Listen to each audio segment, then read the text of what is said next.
நாகப்பட்டினம் மாவட்டம் நாகூரை அடுத்த குத்தாலத்தில் ஸ்ரீ மகா சாஸ்தா அருள்மிகு ஸ்ரீ கங்கை மாரியம்மன் ஆலய மகா கும்பாபிஷேகம் வெகு விமர்சையாக நடைபெற்றது.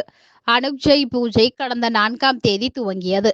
தொடர்ந்து முதல் கால யாகசாலை பூஜைகள் நடைபெற்று பூர்ணாகுதி தீபாராதனை நடைபெற்று வந்தது.